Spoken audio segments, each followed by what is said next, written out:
Mr. President, bishoboka yuko asura it is with a great pleasure that we welcome you and Mrs. Hillary Clinton with your entire delegation to Rwanda. Your visit gives us a rare opportunity to thank you personally, the government and the people of the United States for your commitment to helping our people overcome the ravages of genocide. Your decision, Mr. President, to visit Rwanda is an eloquent statement of your condemnation of genocide,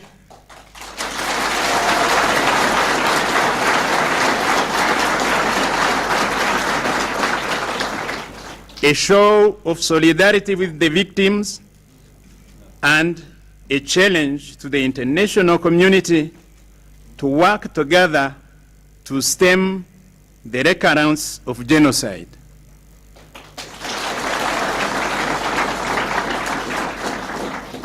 Mr. President, Rwanda as a nation was not built by colonialists.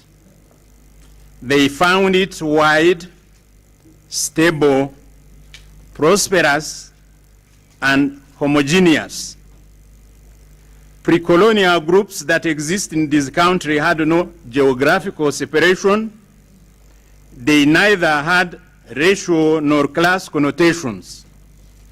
They certainly did not underlie any power relations.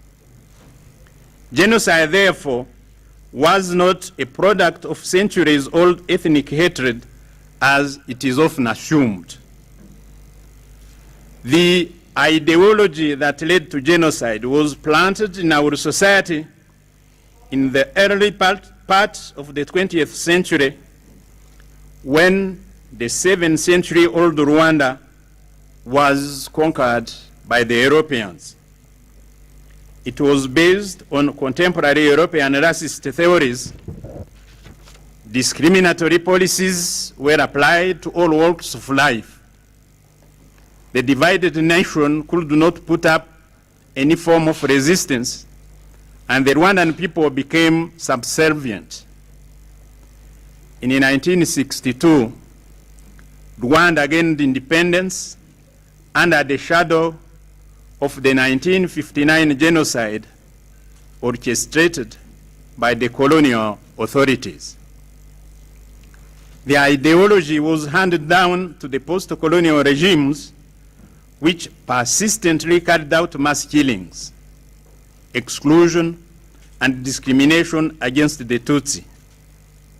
Therefore, the 1994 events in which over 1 million Rwandans perished was a continuation of a long chain of atrocities. All this was done under the guise of defending noble ideals such as democracy, republicanism, and freedom of worship. This misled the international community with regard to the genocidal nature of the regimes that ruled Rwanda. And this encouraged the culture of impunity.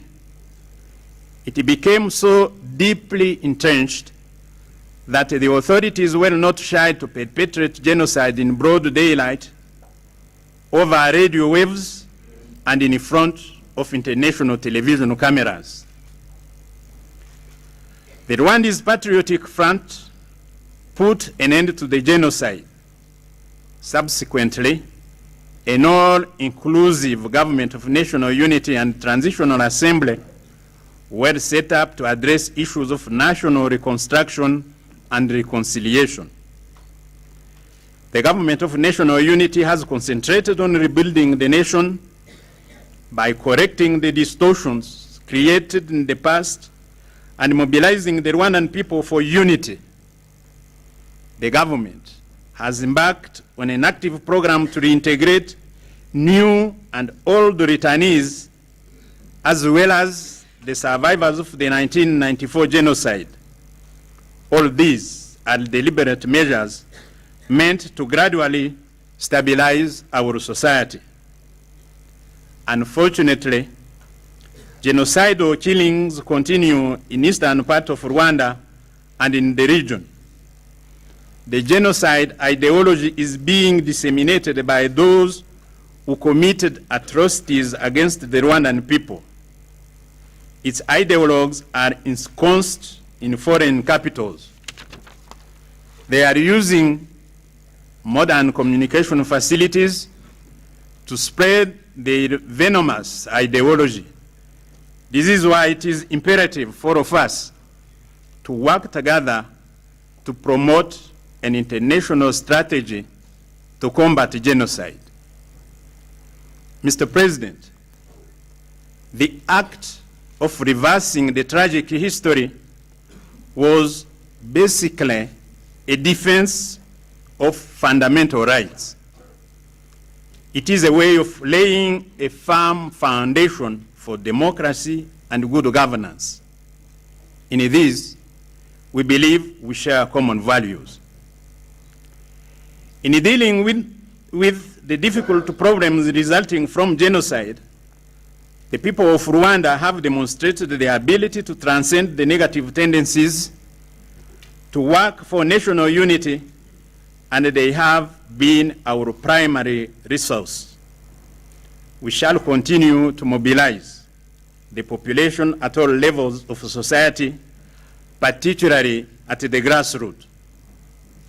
Mr. President, despite the great achievements by the Rwandan people in the last 3 years, there are critical areas where we still need international support and understanding. First, our post-genocide society is fragile, and therefore, Rwanda should be treated as a special case.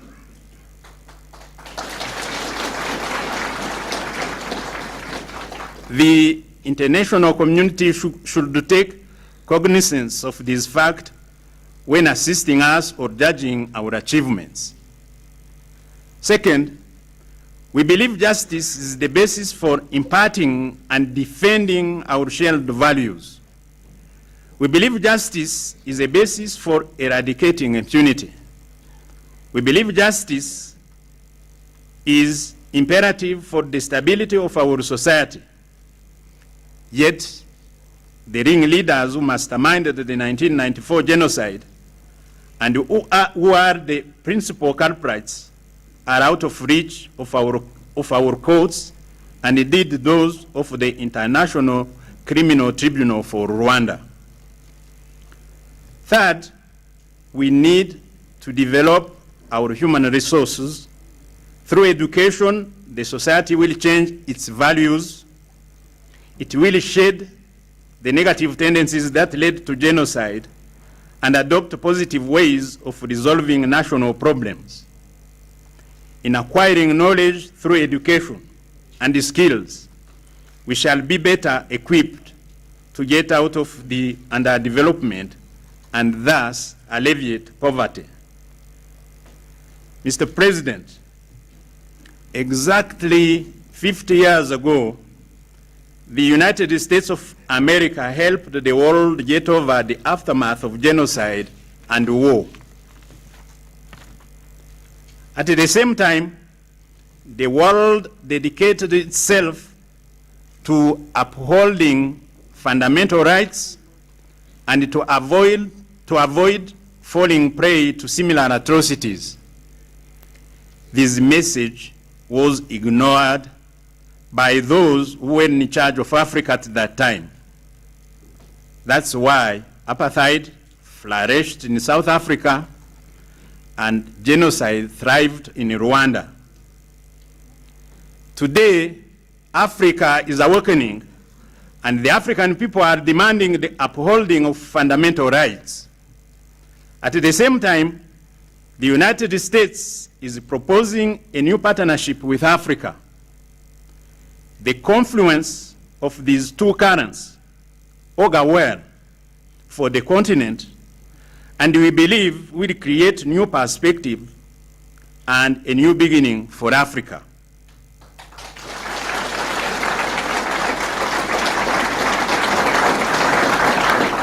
Your presence in Africa, your presence in Rwanda today, Mr. President, is equally a representation of this new hope for the African people.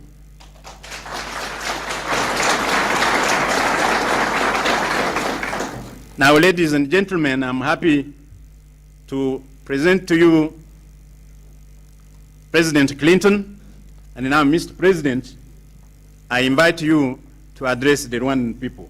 I thank you very much. Thank you for your address.